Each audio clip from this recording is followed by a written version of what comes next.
16। शरीर की सबसे बड़ी अंतःस्रावी ग्रंथि कौन सी है?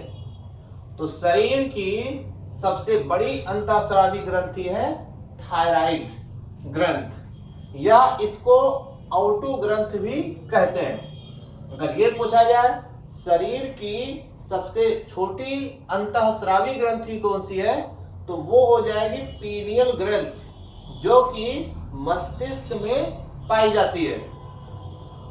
इसके अलावा यहां से और भी प्रश्न बनेंगे। शरीर की सबसे बड़ी बहिःस्रावी ग्रंथि कौन सी है? तो शरीर की सबसे बड़ी बहिःस्रावी ग्रंथि यकृत यानी कि लीवर है। शरीर की दूसरी सबसे बड़ी बहिःस्रावी ग्रंथि कौन सी है? तो वो हो जाएगा अग्नाशय यानी कि पेंक्रियास। ठीक, चलिए प्रश्न नंबर 17। थायराइड ग्रंथि का भार कितना होता है? तो थायराइड यानी औटो ग्रंथ का भार 30 से 60 ग्राम होता है। चलिए प्रश्न नंबर 18। थायराइड ग्रंथ से कौन कौन सा हार्मोन्स निकलता है? कई बार परीक्षाओं में ये प्रश्न पूछा जा चुका है कि थायराइड ग्रंथ से कौन कौन से हार्मोन्स निकलते हैं। तो थायराइड ग्रंथ से ट्राइडोथायरोनिन हार्मोन्स, थायरॉक्सिन हार्मोन्स और कैल्सिटोनिन हार्मोन्स किस ग्रंथ से निकलता है? तो वो थायराइड ग्रंथ से निकलता है। चलिए प्रश्न नंबर 19। थायरॉक्सिन हार्मोन्स के कम स्राव से कौन सा रोग हो जाता है? ये भी कई बार परीक्षाओं में पूछा जा चुका है कि थायरॉक्सिन हार्मोन्स के कम स्रावण से कौन कौन सा रोग हो जाता है। तो इसकी कमी से क्रिटिनिज्म एक रोग होता है, वो हो जाता है। इसमें शारीरिक और मानसिक है ना अवरोध हो जाता है, यानी शारीरिक रूप से और मानसिक रूप से जो विकास है वो अवरोध हो जाता है। इसके अलावा मिक्सिडिमा एक रोग है, इसका भी ये भी रोग थायरॉक्सिन हार्मोन्स के कम स्राव से होता है। मिक्सिडिमा में होता क्या है? मोटापा है ना, मोटापा और आलसपन बढ़ जाता है। किस रोग में? मिक्सिडिमा रोग में। किसकी कमी से होता है? ये थायरॉक्सिन की कमी से होता है। ठीक, तो ये क्वेश्चन बहुत ही महत्वपूर्ण है, कई बार प्रतियोगी परीक्षाओं में ये क्वेश्चन पूछा जा चुका है। चलिए प्रश्न नंबर 20। पैराथायराइड या इसको कहते हैं पराऑटो ग्रंथ। पैराथायराइड को क्या कहेंगे? पराऑटो ग्रंथ भी कहते हैं। इसका भार कितने ग्राम का होता है? 30 मिलीग्राम का होता है। ठीक, चलिए प्रश्न नंबर 21 की तरफ। पैराथायराइड ग्रंथ से कौन सा हार्मोन्स निकलता है? तो इसका सही उत्तर क्या होगा? पैराथायरॉक्सिन हार्मोन्स। कई बार परीक्षाओं में पूछा जा चुका है कि पैराथायरॉक्सिन हार्मोन्स कहां से निकलता है? तो पैराथायराइड ग्रंथ या फिर पराऑटो ग्रंथ, इसी का दूसरा नाम है।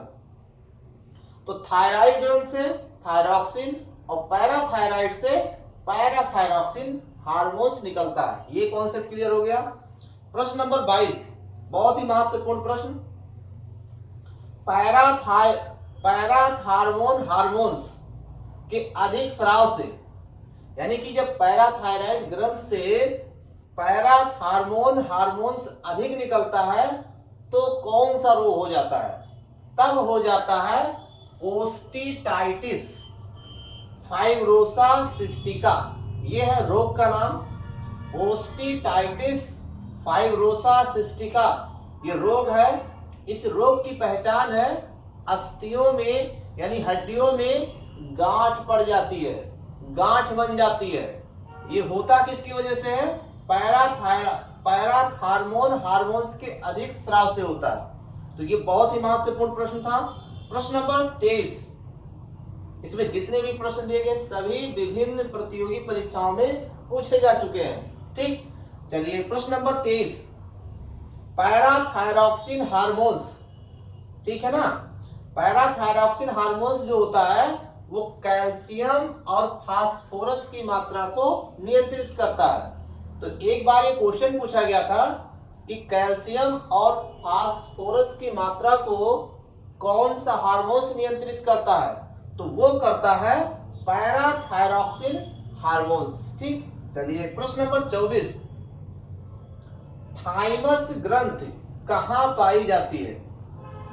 शरीर के किस भाग में थाइमस ग्रंथ पाई जाती है? तो इसका सही उत्तर हो जाएगा वक्ष, यानी कि वक्ष में श्वास नली के आसपास पाई जाती है। ठीक, चलिए प्रश्न नंबर 25, किशोरा अवस्था में थाइमस ग्रंथि का भार कितना हो जाता है?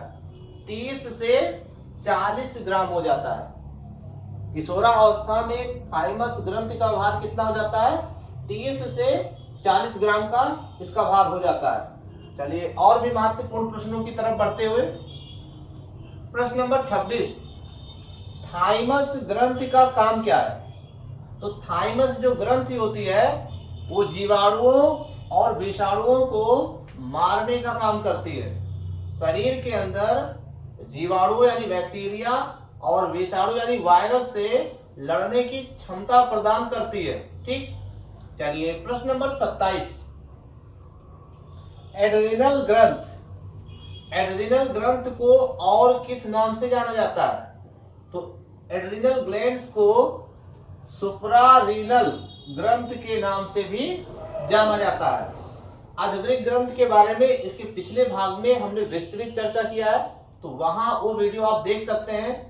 प्रश्न नंबर 28, आध्वरिक ग्रंथ के अग्रभाग को, ठीक है ना, क्या कहते हैं? आध्वरिक के अग्रभाग को, आध्वरिक जो ग्रंथि होती है, एड्रिनल जो ग्लैंड्स होती है, उसके अग्रभाग को क्या कहते हैं? उसके अग्रभाग को कहते हैं कॉर्टेक्स।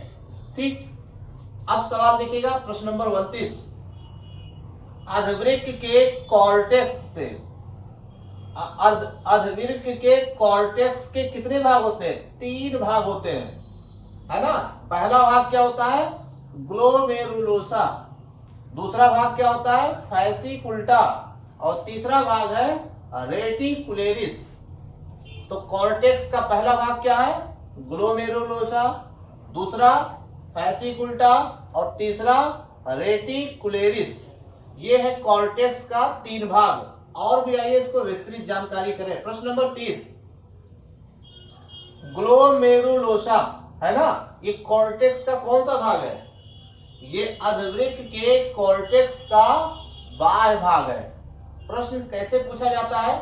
ऐसे पूछा गया है कि आध्वरिक के कॉर्टेक्स का बाह्य भाग कौन सा है? तो वो होगा ग्लोमेरुलोसा। ठीक, ग्लोमेरुलोसा यानी बाह्य भाग से कौन सा हार्मोन्स निकलता है? तो इसका सही उत्तर होगा मिनरलोकॉर्टिकॉइड्स हार्मोन्स। ग्लोमेरुलोसा यानी बाह्य भाग से मिनरलोकॉर्टिकॉइड्स हार्मोन्स स्रावित होता है। प्रश्न नंबर 31, फैसिकुल्टा यानी कि कॉर्टेक्स का मध्य भाग, कॉर्टेक्स का मध्य भाग क्या है?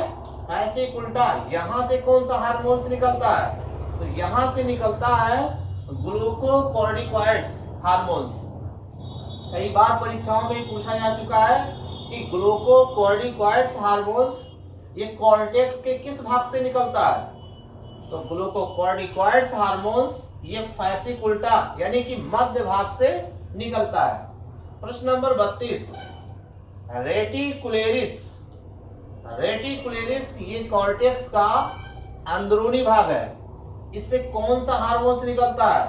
इससे निकलता है गोनेडोकॉर्टिकॉइड्स हार्मोन्स। कौन सा हार्मोन्स?